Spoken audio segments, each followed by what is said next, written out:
ini Garantisadong Baleta.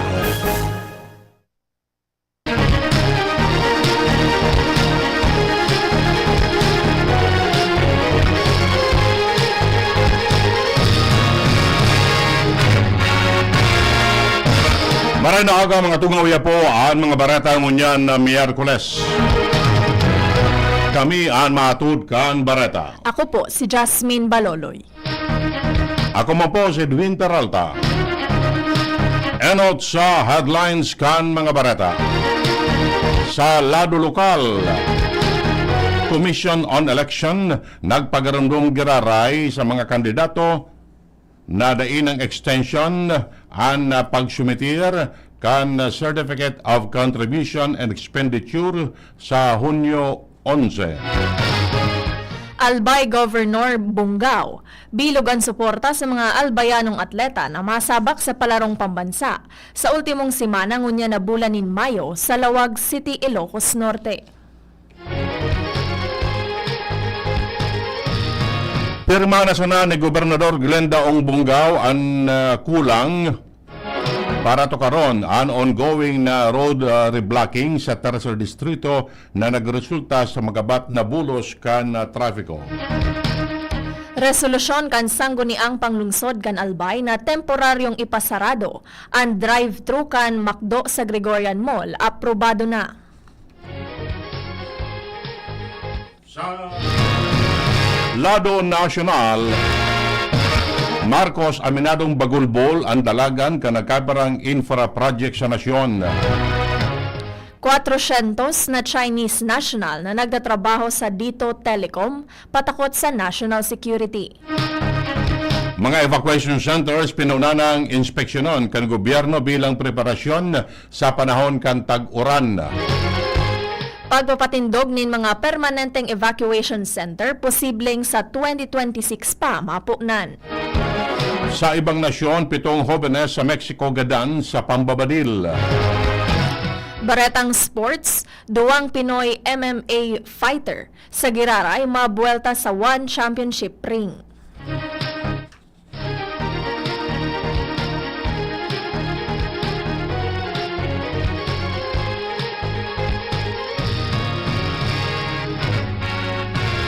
Detalles kan bareta.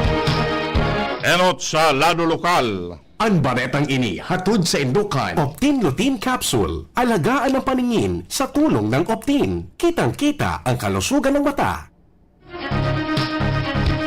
Pinagarumdom kan Commission on Election Bicol ang mga nagkarandidato na ang deadline sa pagsumitir kan Statement of Contribution and Expenditure sagud na sana sa Hunyo 11 mantang dahil na inin in extension.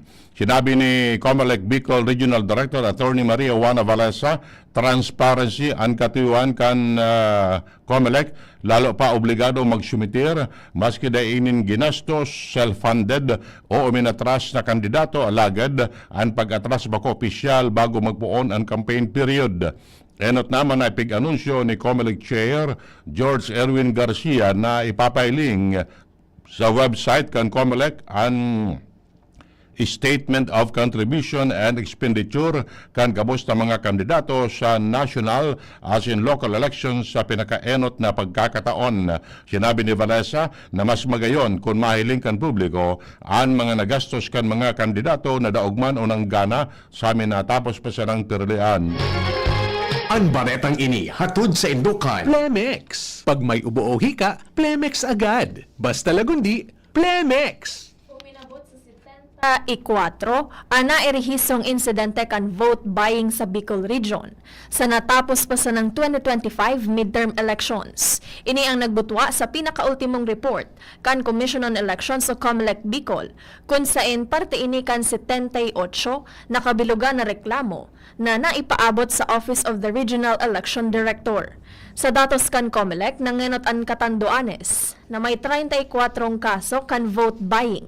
Sinundan kan Camarines Sur na may 11 kaso mantangan Albay asin Masbate na kapwa Iguang 8 kaso Sorsogon na may 2 mantang Saro naman sa Camarines Norte.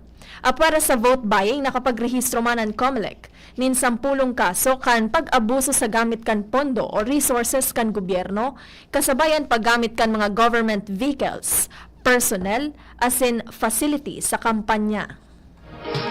Ang baretang ini hatod sa Indukan Liver Aid Silimarine Capsule. Ang good drinks at good food, perfect combo. Isama pa ang Liver Aid. It's liver lover, boys! Naghaman nin surat ang Albay Public Safety and Emergency Management Office para sa Department of Public Works and Highways dalan sa road reblocking na pigigibo kani sa Tercer Distrito kan probinsya. Pirma na sana ni Gobernador Glenda Ong Bonggao ang kulang asin kung mapirmahan ini tuloy sineng itatao sa DPWH tanganing mapag-ururunan kung nata papundo-pundo ang sistema kan pagpairahay kan mga tinampo sa ibong kan darakulang budget na nakatagama digdi. Poon kan pagkatapos kan eleksyon, den ang nailing na trabador sa mga road reblocking site. Nagrereklamo man ang mga commuters asin mga driver na nag-aagi sa dalan sa palala ang bulos kan trafiko. Sigun sa ahensya, kung dai pa marasulbaran ini kan DPWH, mapipilitan sinang isangat sa Gobyerno Nasyonal o sa DPWH Central Office ang reklamo sa pigtatrabahong tinampo. Ang baretang ini hatod sa Indukan Mega One. Ang Mega One ay may 21 sangkap para matulungan ka sa iba't ibang karamdaman tulad ng diabetes, high blood, stroke, arthritis, kidney failure, cancer, viruses, at iba pa. Tumawag kay Doc Joey Bitito sa 0998-975-8121 or 0917-853-8933. Aprobado sa kusog kan 6 na boto ang resolusyon na inilatag ni Councilor Glenn Casulla na ipasarado ang porsyon kan drive-thru kan McDonald's Albay Gregorian Mall.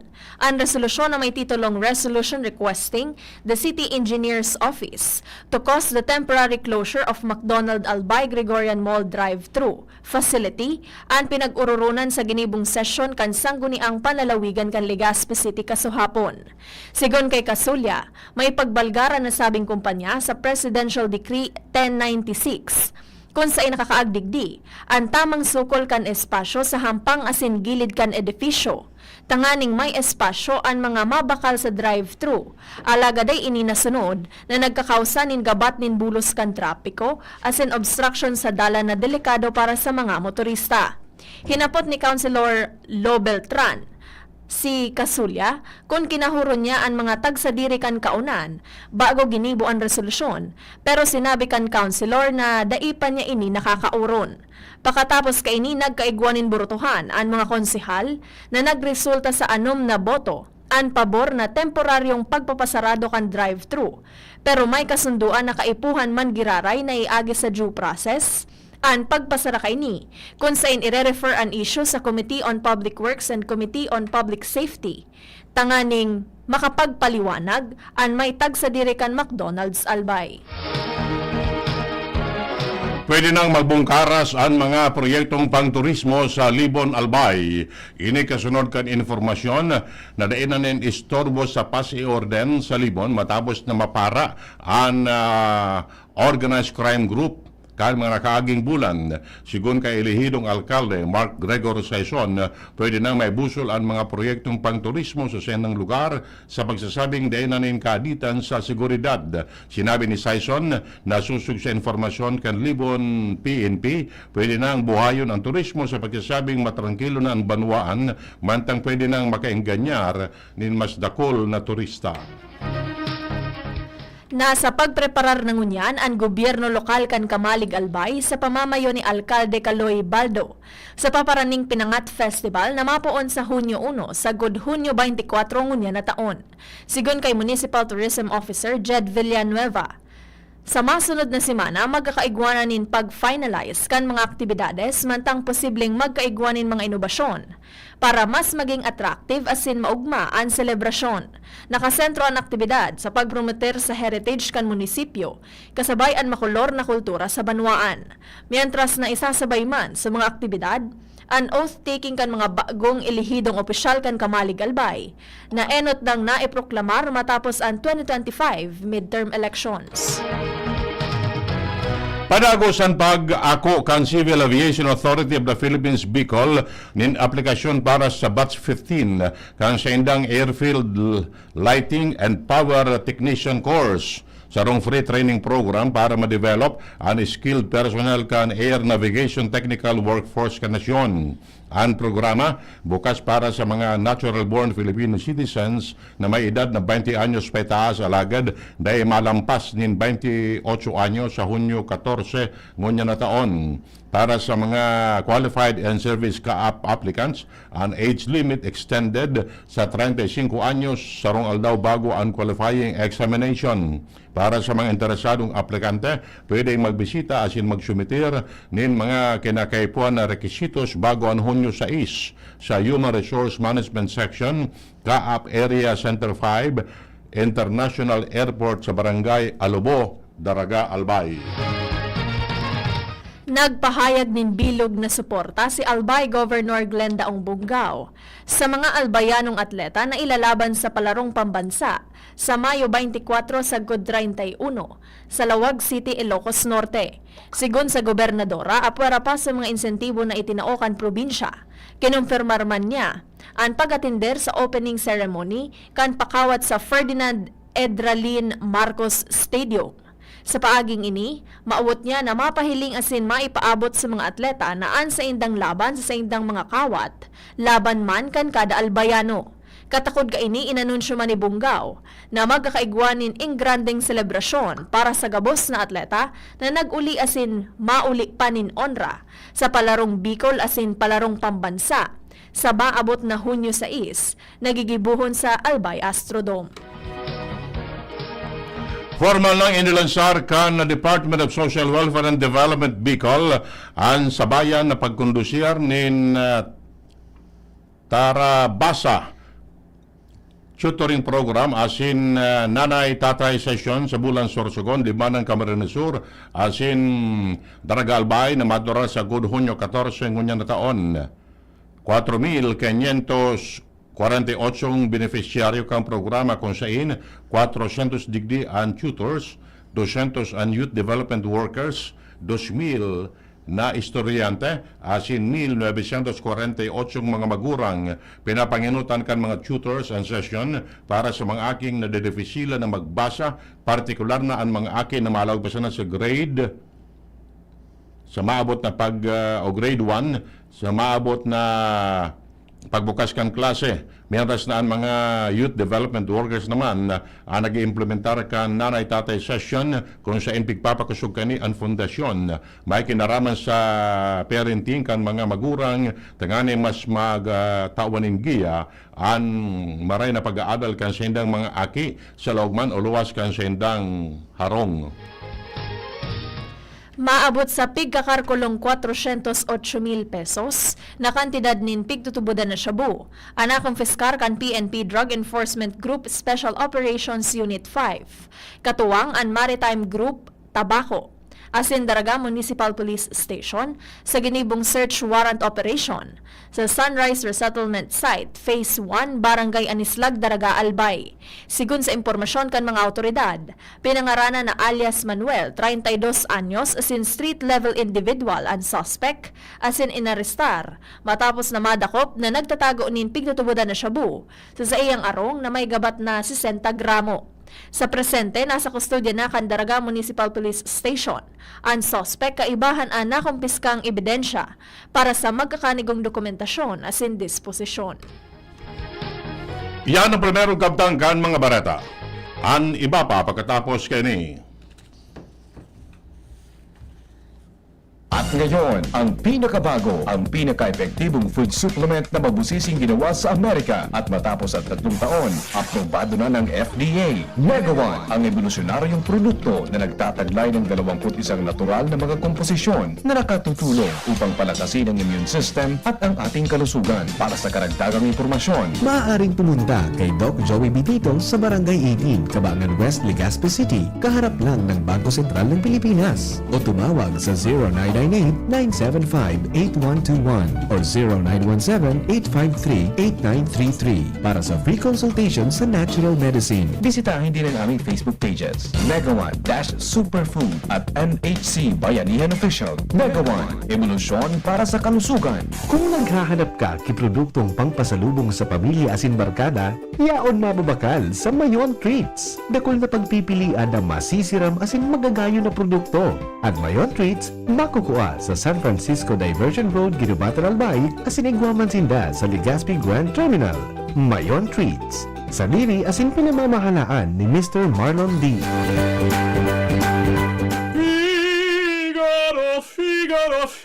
Birit na sana kaso parang may gumagasgas. Ganyan ang ubong may plemang mahirap ilabas. Mag-Plemex Forte Syrup. Gawa sa natural na lagundi. Tinutunaw ang plema. Pinipigil ang ubo. Ramdam ang hagod ng ginhawa. Sing your heart out. Basta lagundi, Plemex. Mabibili ang Plemex Forte Syrup 60ml at 120ml sa mga pangunahing butikan nationwide. Vitex Nagundo L is a generic name of Plemex Forte. If symptoms persist, consult your doctor. Hay nako, ang cute talaga ng pamangkin ko. Mana sa titang nurse na maganda. 9 months na itong pamangkin ko. Dapat nabakunahan na ito ng MMR para sa ligbas, beke at German measles. At meron pang IPV2 na dagdag proteksyon para sa polio. Kayo ha, kumpletuhin ang bakuna para siguradong lumaki ng malusog si baby. Tandaan, wais pag kumpleto ang bakuna ni baby. At ang wais ay laging ligas. Paalala mula sa DOH Bicol Center for Health Development. Dimples Romana po, tinatanggap ang award for Best Supporting Nanay. Ang suporta ko sa pagbibigay ginhawa, Generica Drugstore. May maalagang pharmacist, mabibigyan ka ng alternative generics na singbisa ng branded sa presyong abot kaya. Up to 85% ang matitipid. May libreng konsulta pa with partner doctors. Tara na sa Generica Drugstore. Suporta natin sa ginhawa. Ginhawang Generica. If symptoms persist, consult your doctor. Tayong mga ina may suporta sa ginhawa, Generica Drugstore. Dimples Romana po para sa ginhawang Generica. Uy, ano raw yun? Kaya raw nilang ayusin yung PhilHealth registration mo? Pero may bayad? Nako, huwag kang maniwala dyan. Fixer yan. Hindi ka sigurado dyan. Huwag magpapaloko sa fixer. Huwag basta ipagkatiwala ang personal mong impormasyon. Makipag-transact sa pinakamalapit na PhilHealth office para sa registration, updating at pagbabayad ng inyong contributions. Bumisita sa www.philhealth.gov.ph para hindi mabiktima ng scammer. DCGB, Barreta, alas 7. Barreta, alas 7.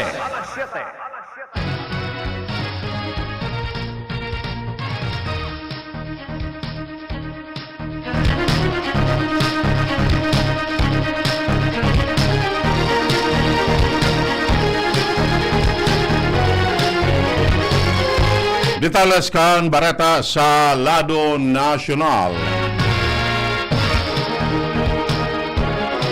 Aminado si Presidente Bongbong Marcos na bagulbol ang implementasyon kan darakulang proyektong pang-infrastruktura, partikular sa sektor ng transportasyon. Sinabi kang Presidente na talagang dakulang atraso sa right-of-way ang naging dahilan kan pagka-atraso kan nakaparang flagship projects. Siya rin man sinabi niyang natural na ang pagka-atraso dahil sa hiwas asin komplikadong proseso kan mga ini. Halimbawa na sana ang mga darakulang proyekto araw kan subway, relays asin flyover na kanakaipuan magsunod sa haralabang proseso asin matinding koordinasyon sa iba-ibang ahensya.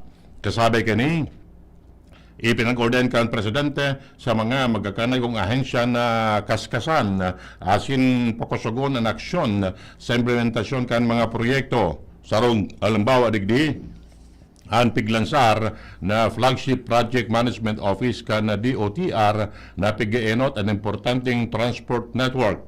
Susugban sa direktiba ni Marcos para makortar ang problema sa trafiko asin mapakaray ang transportasyon sa nasyon. Makusog na ipinautob ngunyan ang no cover-up policy kasabay kan haloy ng zero tolerance policy kontra sa mga balasubas na pulis. Sigon kay Philippine National Police o PNP Chief Police General Romel Francisco Marbil na dapat maging onesto sa pag-report ang gabos na unit commanders lalo na sa mga insidenteng may kinaaraman sa mga nagadan o nalugada na pulis sa operasyon. Sinabi ni Marbil na diretsyo kan publiko na maaraman ang bilog na katotohanan. Dagdag pa kaini, papanimbagon an si Isay man na commander na mapapatunayan na nagtago nin impormasyon o nagbalo na magutik. Ang lakdang na ini, parte kan padagos na reforma kan PNP na nagsisimbag sa sarong organisasyon na onestro, profesional asin makatawo. Nagpuunang magaro ang Office of Civil Defense para paghandaan ang panahon kan tag-uran. Sinabi ni OCD spokesperson Director Chris Noel Bendijo na pig-inspeksyonan ninda ang mga evacuation centers para aramon kung may kaipuan na irahayon sa mga fasilidad. Sinabi niya na nakapagkondukta naman in command conference para ma-inventaryo ang mga kagamitan kan OCD. Nagko-coordinar naman ang OCD sa mga provincial, municipal, as in Barangay Disaster Risk Reduction and Management Council para maaraman ang sendang pangangiipo sa paagikan pagtugma nin contingency plan, planong lalong makusog ang partisipasyon kan pribadong sektor sa kada lokalidad sa pagsimbag sa panahon nin kalamidad. Binawi kan Land Transportation Office o LTO ang lisensya kan 10 na bus driver asin 8 konduktor matapos na magpositibo sa illegal na droga sa ginibong random drug test. Sigon kay LTO Chief Assistant Secretary Vigor Mendoza II na ang desisyon susog sa Anti-Drunk and Drug Driving Act of 2013 as in Land Transportation and Traffic Code. Kaibahan sa binawian ng lisensya ang 10 na driver asin 6 na konduktor kan Victory Liner asin 2 konduktor kan Solid North Transport Incorporated. Apwera sa revocation of licenses, perpetually disqualified naman sinda na matawan ng driver's license o driver's license asin conductor's license dagdag pa ni Mendoza. Enot nang nagpatanid si Department of Transportation o DOTR Secretary Vince Dizon na posible man nabawion ang prangkisa kan mga bus company na magpapabaya sa mga kaparehong bayolasyon. Posibleng mahaloy pa ang pagpatindog ng mga permanenteng evacuation centers sa nasyon. Sinabi ni OCD spokesperson Chris Noel Bendijo na nabilog asin naaprobara na ang implementing rules and regulation kan Ligtas Pinoy Center Act. Kasunod kini, masumiter ang mga gobyerno lokal nin mga lugar kung saan ititindog ang mga evacuation centers. Aminado si Bendijo na may kaaluyan ang implementasyon kini kaya tiba at maging parte pa kan 2026 budget. Sinabi pa niya na aadalan pa ang mga ituturo na lokasyon gamit ang mga teknolohiya kan science-based agencies aro kan Department of Science and Technology as in Department of Environment and Natural Resources, Mines and Geosciences Bureau dahil magkakaiba ang risk assessment kan kada lugar. Alagad, siniguro kan OCD na padagos na pagtatrabaho kan gobyerno ang pagpapatindog ng mga permanenteng evacuation center susog sa direktiba ni Presidente Bongbong Marcos. Nagluwas ang sarong kontrobersyal na report na 400 na Chinese national ang pigsasabing nagtatrabaho sa Dito Telecommunications, kumpanyang pagsadiri kan Duterte crony asin negosyanteng si Dennis Uy. Sigon sa kolumnistang si Mon Tulfo, kadaklan sa grupong inapod niyang China's 400 na may halangkaw na posisyon sa kumpanya asin may direktang access sa datos kan network kan Pilipinas. Tinawan niya nin doon na posible ining magdaranin peligro sa national security dahil sa pagkapot kaini sa mga sensitibong impormasyon may kinaaraman kan telekomunikasyon sa Pilipinas. Ibinulgar man ni Tulfo ang pigsasabing sa buhatan ka nagkaperang immigration agent na imbis na ipautob ang lay, pigagamit ang sitwasyon para mangutong.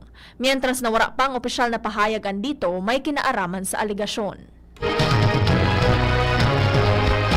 Barata hali sa ibang nasyon. Gadan ang 7 hobenes sa Mexico matapos ang nangyaring pambabadil sa Guanajuato. Ang nasabing kaugmaan, pig-organisar kan simbahan katolika. Base sa investigasyon kan mga otoridad, bigla na sanang pinagbabadil kan mga armadong suspitsado ang mga tao sa San Bartolo de Berrios.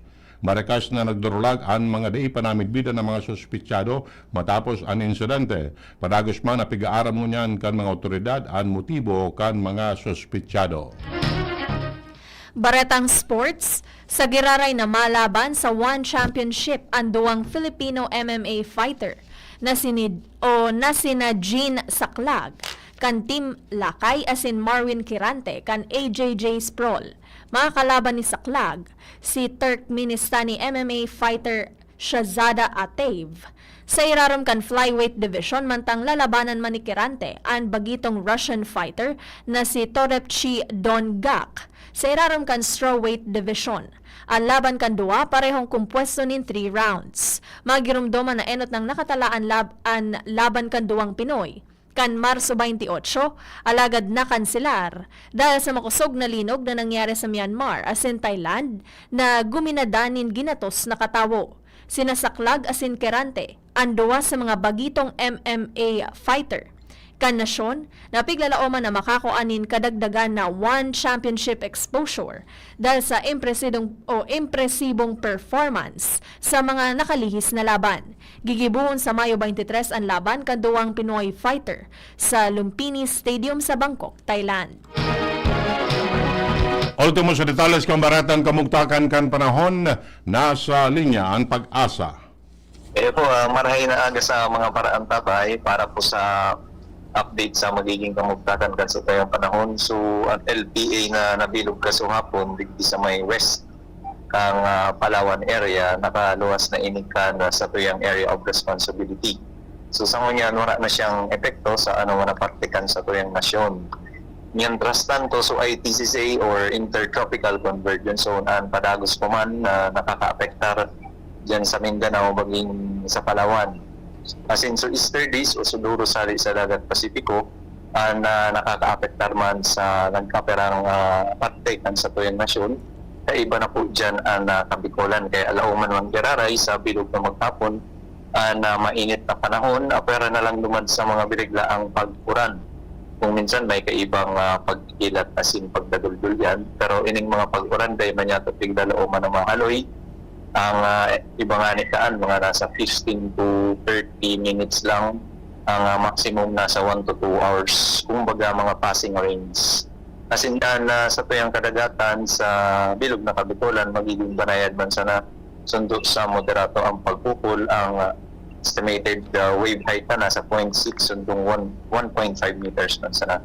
So wala kitang nakabandarang gale warning mo yan. Sa tuyang temperatura sa bilog na maghapon, pinakahababa nasa 25 degrees Celsius. Asing pinakahalang tao, posibleng umabot sundong 33 degrees Celsius.